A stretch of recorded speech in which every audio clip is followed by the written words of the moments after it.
கர்த்தருடைய நாமத்துக்கு மகிமை உண்டாவதாக. நாம் இந்த பதிவிலும் வேதாகமத்தின்படி நீதி என்பது எதை குறிக்கிறது என்பதை குறித்து நாம் பார்க்கலாம்.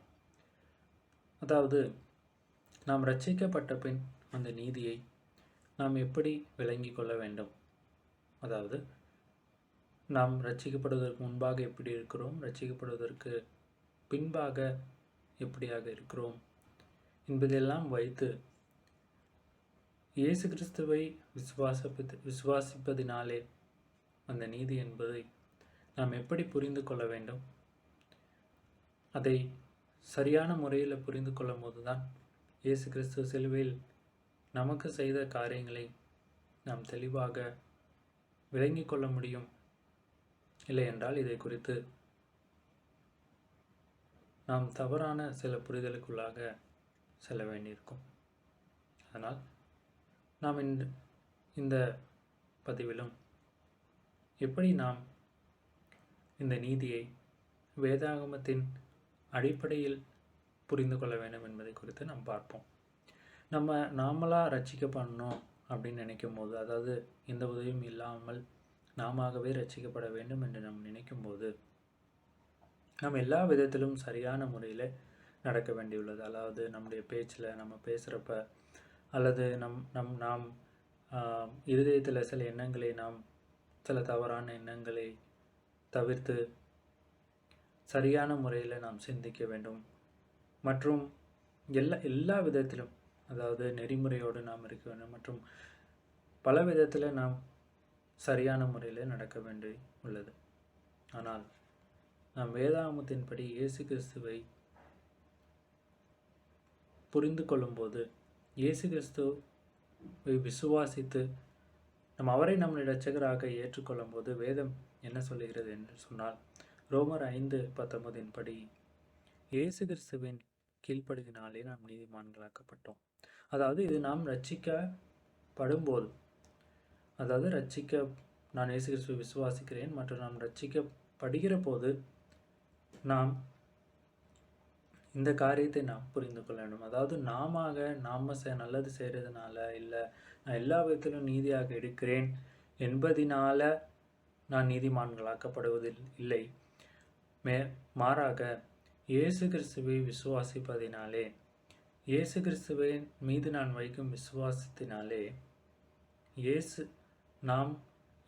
அவருடைய கீழ்ப்படிதினாலே நாம் தேவனால் நீதிமான்களாக்கப்பட்டோம்.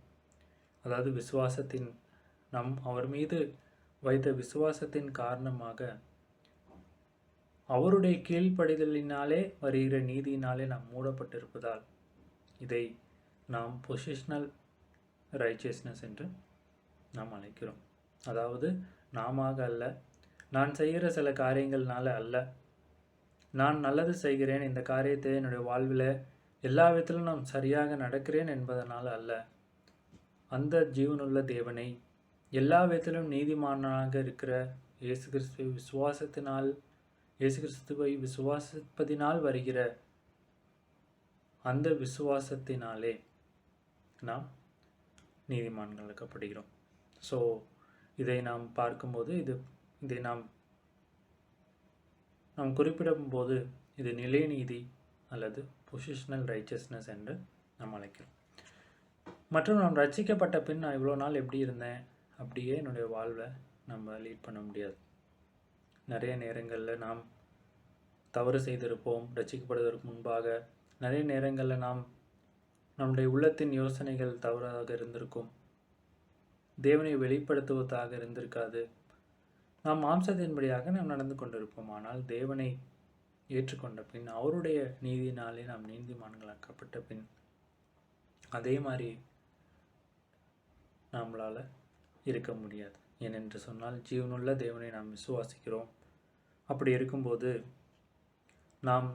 நம்முடைய நிலைப்பாடு என்பது இப்படியாக மாறும். அதாவது கடவுள் விரும்புவதை நாம் விரும்புவதாகவும், கடவுள் வெறுப்பதை நாம் வெறுப்பதாகவும், நம்முடைய இருதயம் மாற்றப்படுகிற ஒரு நிலைக்கு நாம் வருவோம்.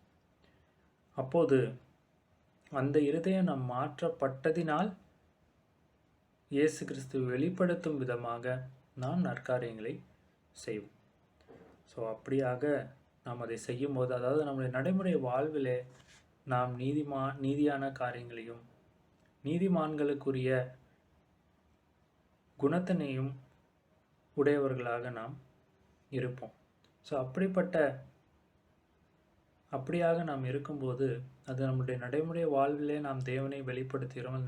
நடைமுறை வாழ்விலே நம்முடைய நீதியாக இருக்கிறோம். ஏனென்று சொன்னால் அவரை விசுவாசிப்பதனாலே நாம் நீதியாக இருக்கிறோம் என்று நாம் சொல்லும்போது, நாம் நடக்கும்போது, நம்முடைய நடக்கையிலே தேவனை பார்க்கும்போது அதை நாம் நடைமுறை நீதி, அதாவது ப்ராக்டிக்கல் ரைச்சியஸ்னஸ் என்று நாம் அழைக்கிறோம். வேதாகமத்திலும் கூட பல சூழ்நிலைகளில் நாம் யார் யார் நீதிமான்கள், வேதாகமம் எப்படியாக நீதிமான்களை அழைத்திருக்கிறது, எப்படியாக நீதிமான்களை குறிப்பிட்டிருக்கிறது என்பதை நாம் பல நேரங்களில் பார்க்கலாம். அதாவது ஆதியாகமம் 6:9 மற்றும் 7:1 நோவா ஒரு நீதிமான் என்று அழைக்கப்பட்டார். லோத்து நீதிமான் என்று அழைக்கப்பட்டிருக்கிறார். ஆதாமின் 2வது மகன் ஆபேல் நீதிமான் என்று அழைக்கப்பட்டிருக்கிறார். ஆபிரகாம் நீதியுள்ளவர்களாக இருக்கக்கூடியவர்களை அடிப்படையாக கொண்டு கர்த்தரிடம் மன்றாடி இருக்கிறார். அது ஆதியாகமம் 18:23-28 குறிப்பிடப்பட்டிருக்கு. இப்படி பல சூழ்நிலைகளிலே நீதி உள்ளவர்களை பற்றி வேதாகமம் குறிப்பிட்டிருக்கிறது. மேலும் சங்கீதம் 18:20-25 வரை நாம் பார்க்கும்போது இப்படியாக தாவீது சொல்கிறார், கர்த்தரின் நீதியின்படி எனக்கு செய்தார், கர்த்தரின் நீதியின்படி எனக்கு பலன் அளித்தார். இங்கே இயேசு நமக்காக என்ன செய்தார் அல்லது கடவுளின் நீதியை பற்றி இல்லை, ஆனால் விசுவாசத்தின் சொந்த நீதியை, அதாவது ஒரு விசுவாசியின் சொந்த நீதி அந்த இடத்துல குறிப்பிடப்படுகிறது. இப்படியாக நாம் பல நீதி உள்ளவர்களையும் நீதி உள்ளவர்கள் என்ன செய்தார்கள் என்பதையும் நம் வேதாகமத்தில் பல முறை நாம் பார்க்க முடிகிறது. அவர்கள் நன்மையான காரியங்களையும் அவர்கள் நீதியுள்ள காரியங்களையும் பாவத்திற்கு எதிர்த்து நின்றார்கள் என்பதையும் நாம் பார்க்க முடிகிறது. இப்படியாக மத்தேயு 10:41 நாம் பார்க்கும்போது, தீர்க்கதரிசி என நாமத்து நிமித்தம் தீர்க்கதரிசி ஏற்றுக்கொள்கிறவன் தீர்க்கதரிசிக்கேற்ற பலனை அடைவான். நீதிமான் என்னும் நாமத்து நிமித்தம் நீதிமானை ஏற்றுக்கொள்கிறவன் நீதிமானுக்கேற்ற பலனை அடைவான். மற்றும் இப்படி உள்ளவர்கள் எல்லாம் இயேசு கிறிஸ்துவை விசுவாசிப்பதனாலே